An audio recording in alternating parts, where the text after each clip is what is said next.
welcome to the land of Kakiak. I am Laurel. I homeschool my 3 boys here using an eclectic curriculum. I would say we are Robinson curriculum based. Today I wanted to show you a little preschool number activity that you might like to use with your kids. Alright, so I am using my numbers program. I'll link it down below for you. I wanted to make, I was kind of like hodgepodging together different flashcards for learning numbers, and I kind of wanted to streamline them, make them all the same dimensions, and to get the concepts I wanted. So I will show you an example. They look something like this. Oh, this always happens, the light, yeah. Okay, so we have cards that they could actually count. So you got some bugs and rocks and stuff.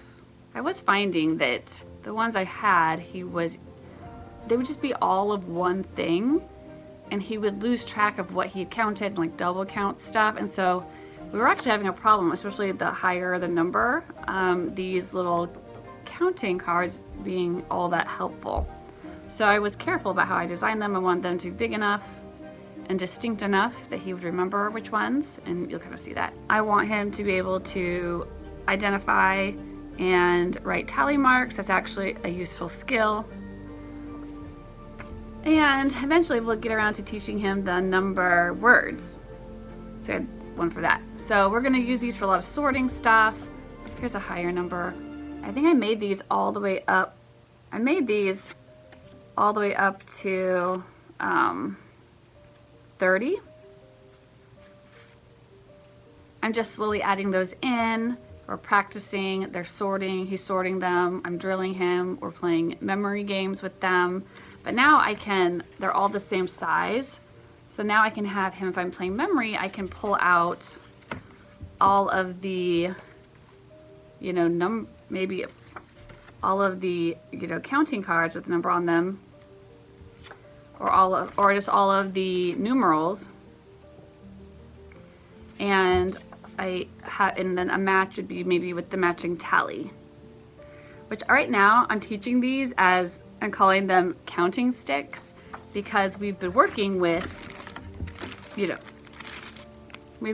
counting sticks. So I just called that's what these look like, right? So I'm just gonna take you over to his little workstation and kind of show you today's activity, which includes one of my favorite homeschool supplies, glitter glue. He has his own little recipe tin that we keep his letter and number cards in that are separated out. And he always works on this pan because it keeps things from rolling off and rolling away. So after we sorted a few cards into their groups, today I took the glitter glue and I just went lightly around each one, right? Put it in there. And then he just takes his little finger and have him follow it, And then of course, I kind of clean it up with my finger on the edge or with a Q-tip. He did the 1, he did the 2, hooking over, and the 3, we always say bump, bump. But then when this dries, this makes a really nice tactile surface. So, I don't know, you can save yourself a good bit of money on all those sandpaper flashcards that people like to use for Montessori and different things, and just make anything tactile with some simple glitter glue. I want to say this was maybe $8. I think I bought it on Amazon, so I'll link it down below. It's lasting me forever. It has a really good tip on it, really good control. And I have noticed that this one doesn't have air in it. It doesn't sputter and make messes like sometimes I've had other glitter glues in the past that would kind of explode out of there.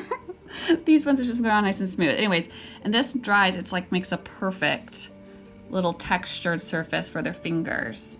And we use this all the time. We use it, I go right over the top of workbooks. Let me show you something else I just recently used it on. So I recently actually used it in this book. I've talked about this book before too, but I like it because it's leveled, right? So their finger can fit in this little groove for the big A, but the little A didn't. So what did we do? Glitter glue to the rescue. We just glitter glued it. And now there's this perfect little texture for his finger to feel from the glitter. And I just write right in my book. So I'm using this book to help us with our pronunciation and our diacritical marks, or like learning them right away. So you can just write, you can write in your book, you own it, it's yours. It doesn't have to go back to the library. Anyways, I just thought, I know this has been so useful for our preschool curriculum and adding, here it is, it's making an activity for him to do today. Then as it's drying, he just went to wash his hands and he's going out to recess. And then tomorrow we'll probably do the next 4. And he's getting used to his new cards, his new ones. The tally, we're working on tallies. He can still count one thing. And I'm not like expecting him to be able to read the number word yet. I'm just putting this down and just telling him this says 1. And then we put things on top of the 1. But okay, that was it. I hope that's helpful.